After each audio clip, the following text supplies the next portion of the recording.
Assalamualaikum warahmatullahi wabarakatuh.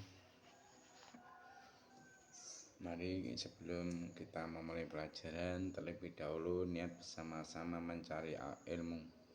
Bismillahirrahmanirrahim. Nawaitu talabal ilmi izalata jahli an-nafsi man sa'iri juhali wa ihya'ad dini wa ibqa'al islami bil ilmi wa darul akhirati wa ridallahi ta'ala wa syukra ala nikmatil aqli wa nikmati sihatil badani fadhonnetana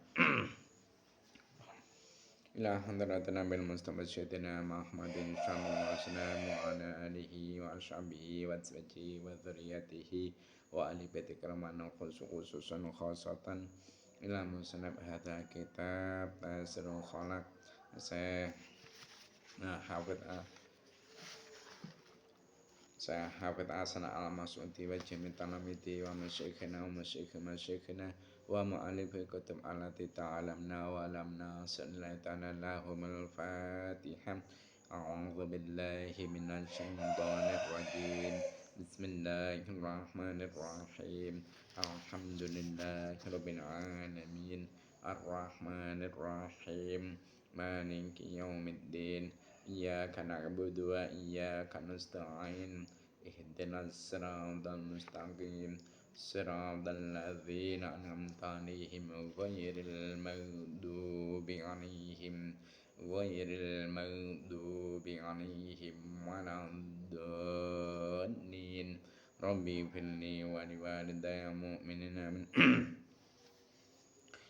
Bismillahirrahmanirrahim. Qala al-musannifu rahimahumullahu ta'ala wa nafa'ana bihi ulumi fid-dharain amin. Masih meneruskan pelajaran yaitu kitab Tasrul Khalaq karangan seorang ulama yaitu Syekh Hafidh Hasan al-Mas'udi, yang mana pada saat ini masih menerangkan tentang takwa, tentang takwa. Nah, kemarin sudah diterangkan apa pengertian atau definisi dari takwa untuk mempermudah kepahaman. Terlebih dulu saya ulas sedikit pelajaran kemarin bahwasanya pengertian takwa yaitu menjalankan atau mengikuti apa yang diperintahkan oleh Allah, menjalankan semua yang diperintahkan Allah kepada kita dan menjauhi semua apa yang dilarang oleh Allah, baik dalam keadaan kita sendiri ataupun ada orang lain. Dan bahwasanya ketakwaan seseorang itu tidak akan bisa sempurna sehingga ia menjauhkan diri dari sifat-sifat yang tercela atau perbuatan yang menjadikan dia rendah, dan berhias diri dengan setiap sifat-sifat yang utama.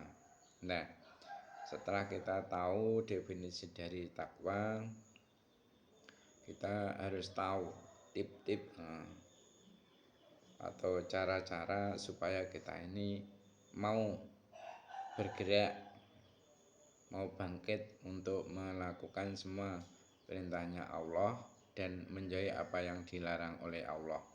Di sini diterangkan wa asbabuha atau tip-tip sebab-sebab orang itu bisa takwa. Ini banyak sekali ya. Wa asbabuha utai propro sebabe takwa. Wa asbabuha utai propro sebabe takwa iku kafiratun akeh. Jadi sebab-sebab orang itu menjadi takwa atau tip-tipnya orang itu supaya menjadi takwa itu banyak sekali. Namun di sini nanti tidak disebutkan semua, hanya sebagian saja. Insya Allah kalau kita itu mau mengamalkan tip-tip ini, kita akan tergerak hati kita untuk melakukan semua perintahnya Allah dan menjauhi apa yang dilarang oleh Allah. Nah, minha Minha iku setengah saking asbabuha kathirah. Minha iku setengah saking asbabuha kathirah. Ayola hedho utawi yen to nglirik utawa ningali. Ayola hedho utawi yen to nglirik utawa ningali sapa al insanu menungso. Sapa al insanu menungso.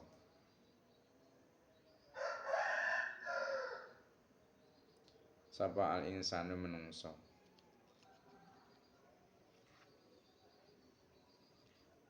Annahu ing temen setune al insan. Annahu ing temen setune al insan. Iku abdun kawula. Iku abdun kawula.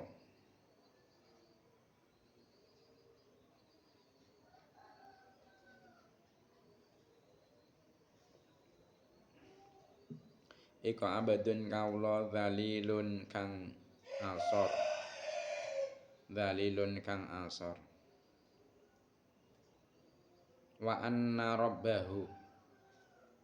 Wa anna rabbahu lan temen setune pangerane al insan.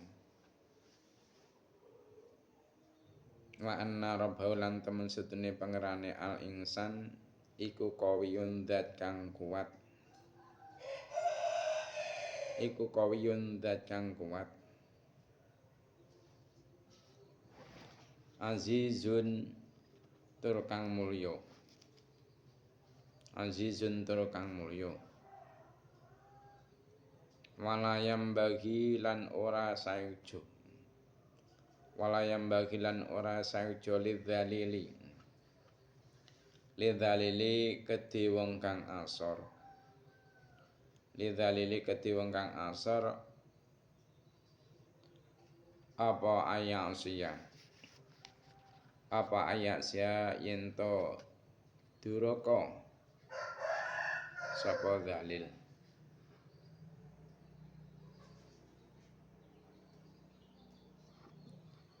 Apa ayak sia yen to duraka sapa zalil al aziza ing zat kang mulya. Al aziza ing zat kang mulya.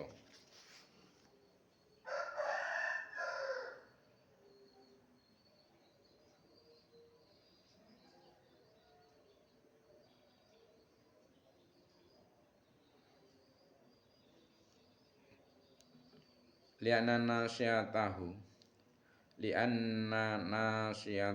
krana temen setune awake al insan. Li'anna nasyatahu krana temen setune awake al insan iku biadihi ana kekuasaane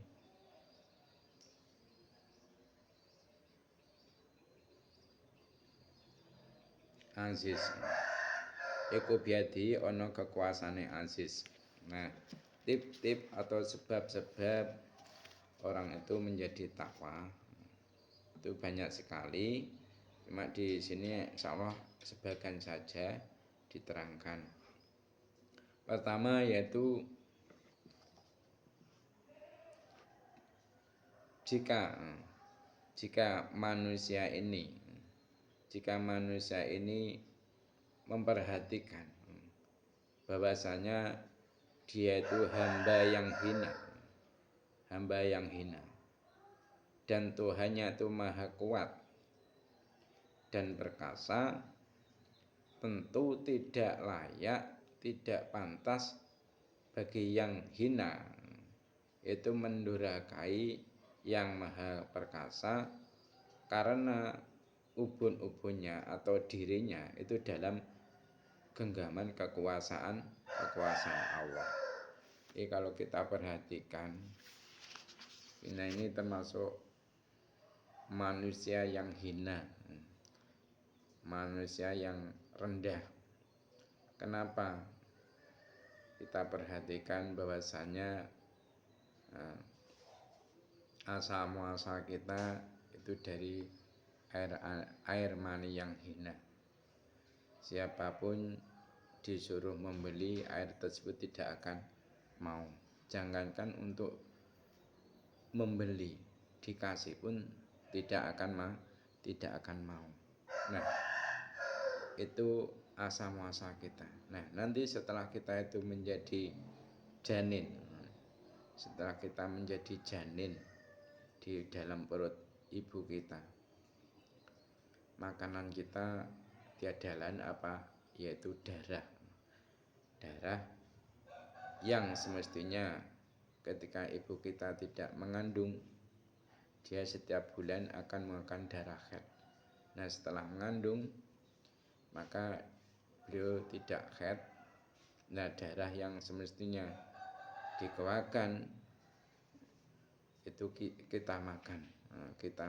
Jadi makanan kita di dalam perut ibu adalah darah.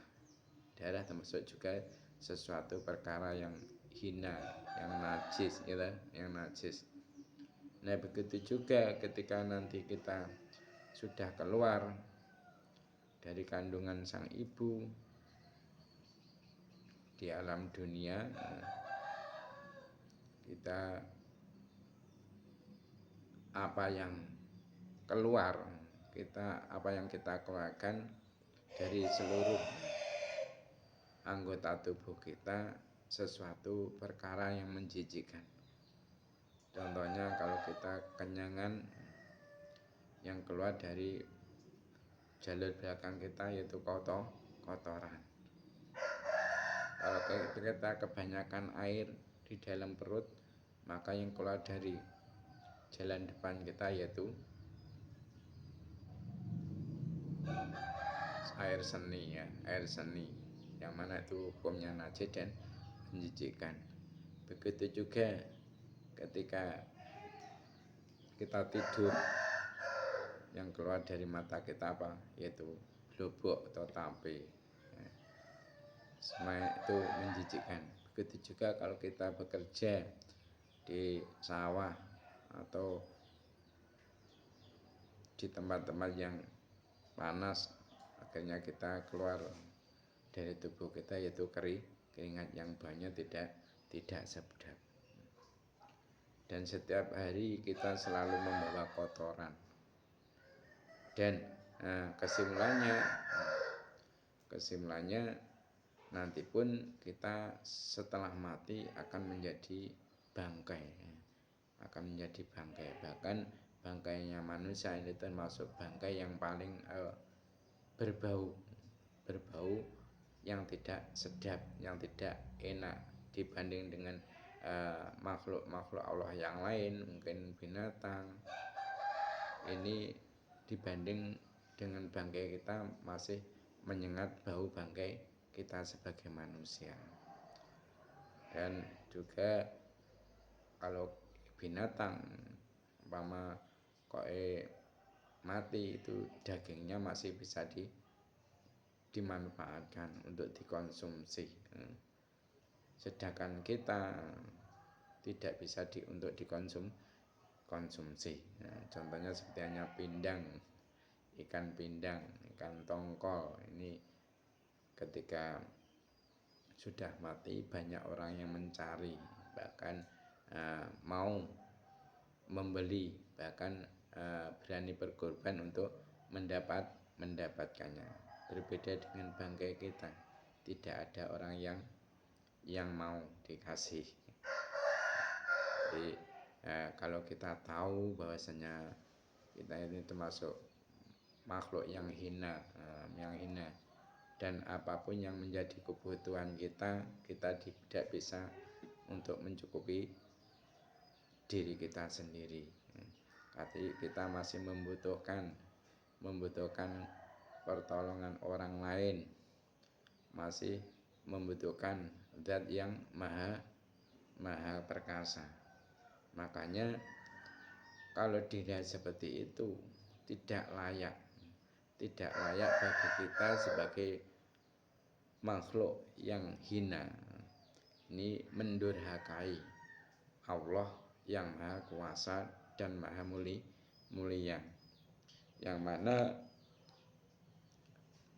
tubuh kita, badan kita ini di dalam genggaman Allah yang Maha Kuasa. Kita tidak akan bisa makan jika Allah tidak memberi makan kita. Kita tidak akan bisa bekerja kalau Allah tidak memberi kekuatan kepada kita. Kita pun tidak mampu untuk beribadah jika Allah tidak memberikan kekuatan. Dan kita pun tidak akan bisa menghindar dari kemaksiatan jika Allah tidak menolong kita. Makanya tidak pantas sebagai seorang hamba yang hina seperti itu bermaksiat atau menentang apa yang dikehendaki oleh Allah. Maka ketika kita mengingat hal tersebut, maka akan bangkit di dalam diri kita yaitu kemauan untuk melakukan apa yang diperintahkan oleh Allah dan menjauhi apa yang dilarang oleh Allah. Jangankan kepada Allah, kita ini saja seumpama ada orang yang pernah berjasa kepada kita, berbuat baik kepada kita, niscaya kita pun tidak akan berani, tidak akan berani melakukan hal yang menjadikan dia kecewa. Kita akan selalu menjaga jangan sampai sikap perilaku yang kita lakukan menyinggung perasaannya. Kenapa? Kita merasa orang tersebut telah berjasa kepada kita. Padahal manusia yang berjasa kepada kita itu jasanya tidak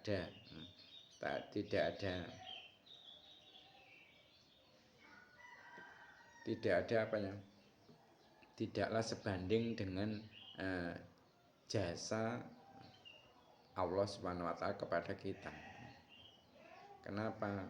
Karena semua itu hakikatnya yang mencukupi kebutuhan kita adalah Allah Subhanahu wa Ta'ala. Bahkan Allah Ta'ala pun itu termasuk zat yang mulia. Beliau memberikan sesuatu itu cuma-cuma, tidak ada unsur imbal balik.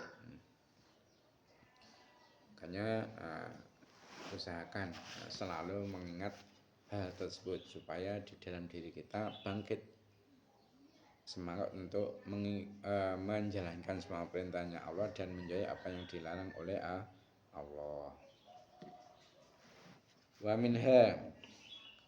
minha lan iku setengah saking asbabwa kathira. Wa minha lan iku setengah saking asbabwa kathira. Ayatadzakara utayento ngiling-ngiling sapa al-insan.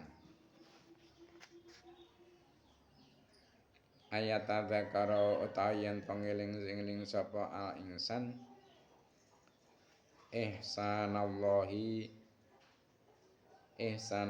ing oleh gawe bagus Allah. Ihsanallahi ing oleh gawe bagus Allah. Ilaihi maring al-insan.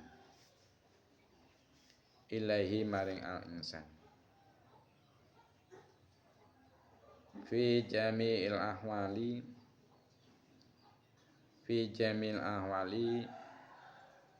ing dalem sekabehane pira-pira tingkah.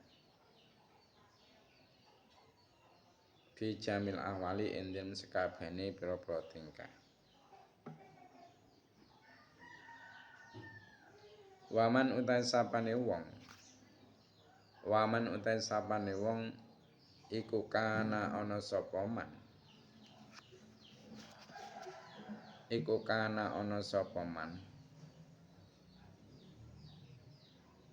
Iku kadzalika kaya mengkono-mengkono ayatadzakara lillah. Iku kadzalika kaya mengkono ayatadzakara ilah. Layam bagi mongko ora saeja. Apa ayu jahada apa ayu jihada ingin to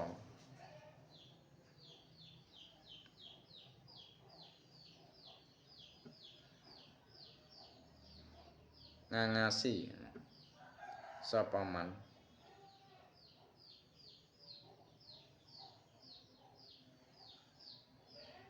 apa ayu jihada ingin to ngangasi sapa man nikmatahu ing nikmate Allah nikmatahu ing nikmate Allah sebab orang mau menjalankan semua perintahnya Allah dan mau menjauhi apa yang dilarang oleh Allah yang nomor 2 yaitu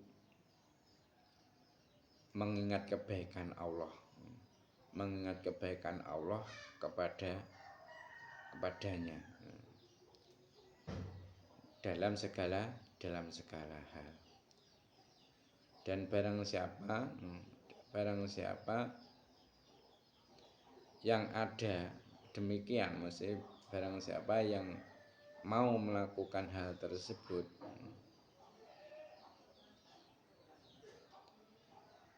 maka tidak sepatutnya dia mengingkari nikmat Allah. Jadi tip yang kedua supaya kita ini mau bertakwa kepada Allah itu kita mengingat kebaikan Allah kepada kita setiap saat. Kalau kita ingat setiap saat Allah berbaik kepada kita. Bahkan ketika kita masih di kandungan ini Allah pun juga menyediakan kebutuhan kita. Seperti hanya itu tadi kita butuh makan oleh Allah disediakan darah haid ibu kita dan ketika kita sudah lahir di alam dunia kita pun juga dipersiapkan apa yang menjadi kebutuhan kita seperti hanya makanan, minuman, tempat untuk berteduh dan kaki untuk berjalan. Ini Allah menyiapkan semua. Bahkan kita juga diberi setiap saat yaitu nafas. Bahkan ketika ada orang yang bermaksiat pun Allah selalu berbuat baik kepada orang tersebut. Intinya Allah selalu berbuat baik kepada manusia, kepada kita. Baik dalam keadaan kita mengikuti perintahnya maupun orang melanggar perintahnya, ini oleh Allah tetap dikasih, tetap dicukupi apa yang menjadi kebutuhan hidupnya. Maka jika kita mau mengingat hal tersebut akan bangkit di dalam diri kita untuk tidak menentang atau tidak menentang apa yang menjadi kehendak Allah. Jadi kalau kita ini mau mengingat kebaikan Allah kepada kita setiap saat, maka orang yang seperti itu tidak pantas untuk mengingkari kenikmatan Allah yang telah diberikan. Wa minha lan iku setengah saking asbab kafirah. Wa minha lan iku setengah saking asbab buah kafirah ayyata dzakara utayento eling sapa al insan al mauta ing pati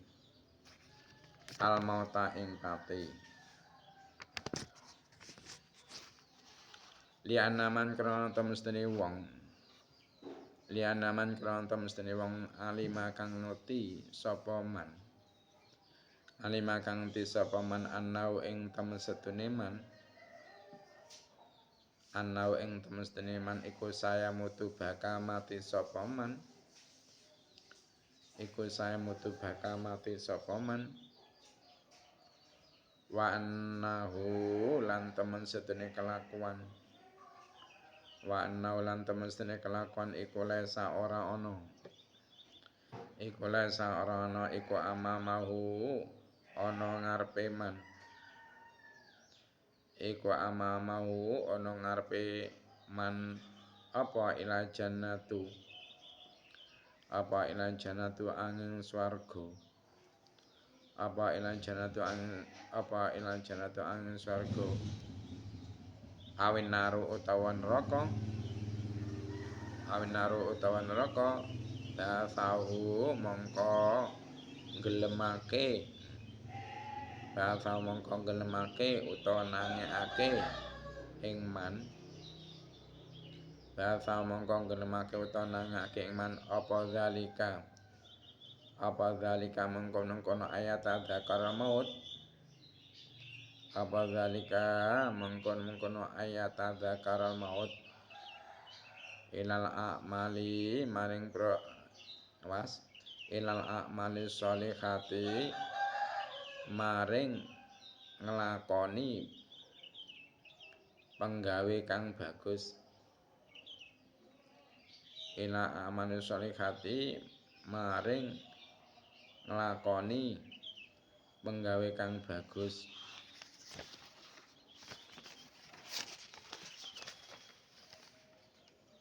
Hasbal istitaati kelawan milang-milang kekuatan. Hasbal istitaati kelawan milang-milang kekuatan. Nah, sebab musabab yang nomor 3, supaya orang itu mau bangkit dirinya untuk menjalankan semua perintah-perintahnya Allah dan menjauhi apa yang dilarang oleh Allah, yaitu mengingat kematian. Mengingat kematian. Kenapa? Karena sesungguhnya orang yang mengingat kematian, dia ingat bahwasanya dia akan mati, seperti hanya tetangga-tetangganya yang sudah mati duluan, seperti hanya mbah-mbahnya, ayah-ayahnya yang telah mendahului. Maka ketika orang tersebut mengingat bahwasanya akan mati juga, ia akan mati juga, dan nanti setelah kematian tempatnya hanya 2. Kalau enggak berada di surga, ya pasti berada di neraka. Kalau enggak di neraka, pasti di surga. Maka dengan mengingat hal seperti itu akan bisa membangkitkan jiwanya, akan bisa membangkitkan hatinya untuk melakukan amal-amal yang baik. Kenapa? Karena untuk mendapatkan surga, untuk mendapatkan surga-Nya Allah, jalannya tiada lain adalah beramal baik, melakukan hal-hal yang baik menurut agama. Dan untuk mendapatkan neraka, ini jalannya apa? Dengan melakukan kemaksiatan, dengan melakukan kemungkaran, melakukan hal-hal yang dilarang oleh Allah. Maka kalau orang melakukan di dunia hal-hal yang dilarang oleh Allah, maka dia akan mendapatkan neraka. Nah, kalau seperti itu halnya, maka dia akan berusaha mendapatkan kenikmatan, yaitu bisa masuk surganya Allah dan mendapatkan ridho dari Allah Subhanahu wa ta'ala. Dia akan berusaha semaksimal mungkin mencari atau melakukan sesuatu hal untuk mendapatkan surga tersebut dan menjauhi semaksimal mungkin apa-apa yang menjadikan dia masuk nerakanya Allah. Nah, sekarang kita harus tahu amal baik itu apa saja. Di antara amal baik yang menyebabkan kita masuk surganya Allah itu apa saja. Wa minal a'mali niku setengah saking pira-pira ngamal. Amal itu perbuatan ya.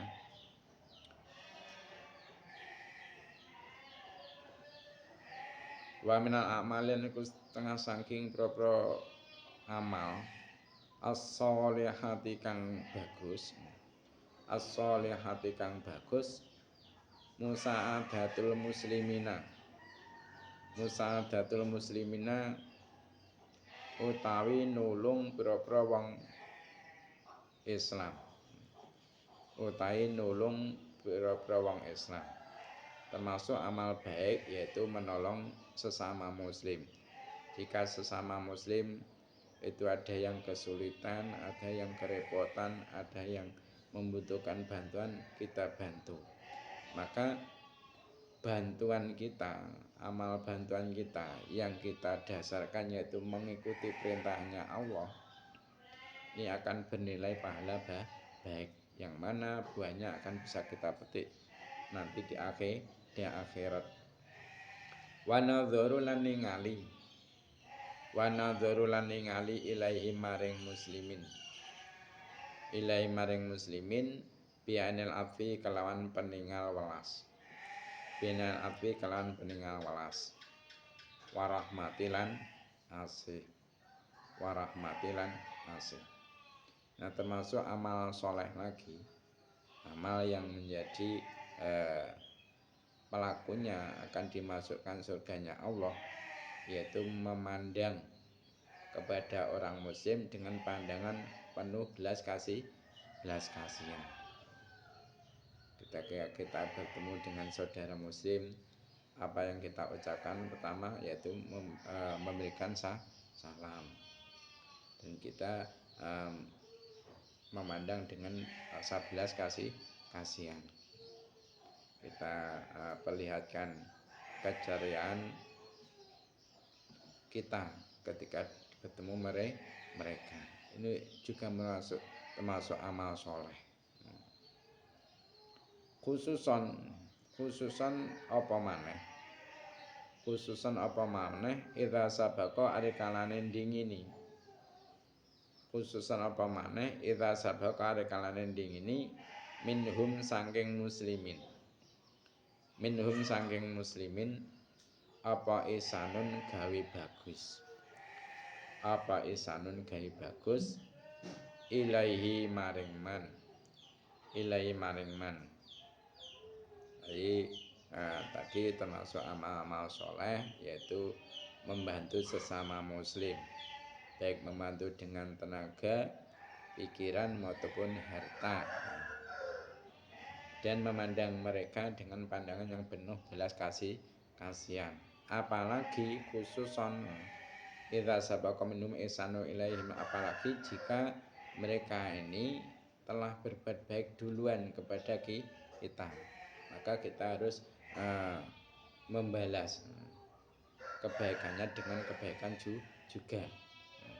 Jangan sampai kita membalas kebaikannya justru dengan perbuatan yang tidak menyenangkan hati. Mungkin ada seseorang itu memberi sedekah kepada kita, memberi hadiah kepada kita. Nah, ternyata hadiah yang diberikan mereka kepada kita adalah sesuatu perkara yang kita itu tidak mau atau kita itu sudah banyak, hal tersebut sudah banyak di diri kita. Akhirnya kita mengatakan, aku gak butuh barang kuwi, makku akeh lek ngono kuwi. Ngono diweni aku. Kuwi pantes dipakane pitik maksud diweni aku. Nah, itu jangan sampai. Walaupun mungkin di tempat kita ini banyak hal-hal seperti itu, barang-barang seperti itu. bahkan mungkin turah-turah, ya tetap kamu terima.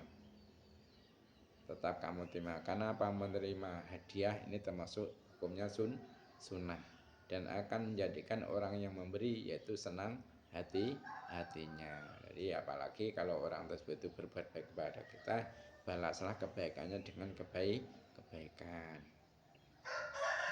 Nah, itu semua kalau dilakukan yaitu dengan unsur ada kepatuhan, ada unsur patuh kepada Allah Subhanahu wa taala, ini akan bernilai pahala yang walaupun toh kelihatannya itu amal-amal dunia ya. Amal dunia, walaupun kelihatannya amal dunia, kalau kita niatkan karena patuh membantu orang muslim, karena patuh kepada Allah Subhanahu wa taala, akan mendapatkan nilai pahala yang baik di sisi Allah. Nah, itu saja mungkin sebab-sebab yang menjadikan diri kita takwa kepada Allah. Amalkanlah. Ini tidak semua dipaparkan, dijabarkan di sini sebab-sebabnya. Mungkin Pak insya Allah kalau kita mau melakukan hal itu akan bertambah semangat ketakwaan kita kepada Allah Subhanahu wa taala. Insya Allah pertemuan yang akan datang yaitu menerangkan tentang buah dari ketakwaan kita kepada Allah Subhanahu wa taala. Nah, kita cukupkan keterangan hari ini. Nah, sekarang yaitu sesi tanya jawab. Pertanyaan 5 ya, pertanyaannya 5. Pertanyaan yang nomor 1.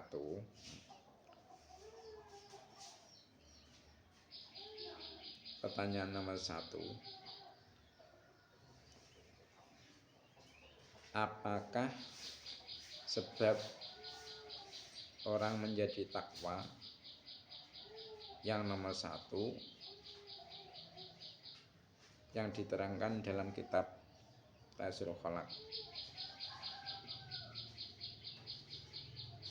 Pertanyaan yang nomor 2. Apakah sebab orang bisa takwa yang nomor 2? Yang nomor 2 kan di situ tadi diterangkan ada 3 sebab ya. Ada 3 sebab. Yang nomor 2 itu apa sebabnya orang menjadi takwa? Pertanyaan yang nomor 3. Setelah kematian orang itu diberi pilihan tempat. Nah, tempat yang ada di akhirat itu apa saja? Pertanyaan yang nomor 4.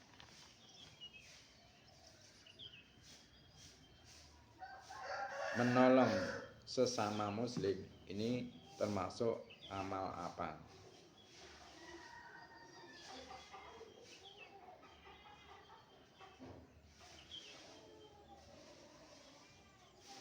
Pertanyaan yang nomor 5.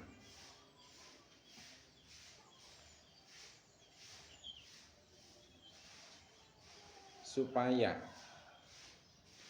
orang terhindar dari nerakanya Allah, apa saja yang harus ia lakukan? Itu saja pertanyaannya. Mari kita tutup majelis ini dengan membaca doa kafaratul majelis. Semoga pertemuan kali ini oleh Allah kita diberi hidayah ilmu dan hidayah bimbingan hati, yang akhirnya kita menjadi bertambah ketakwaan kita kepada Allah Subhanahu wa taala. Subhanakallahumma wa bihamdika asyhadu an la ilaha illa anta astaghfiruka wa atubu ilaik. Cukup sekian dari saya, ada kurang lebihnya mohon maaf. Wassalamualaikum warahmatullahi wabarakatuh.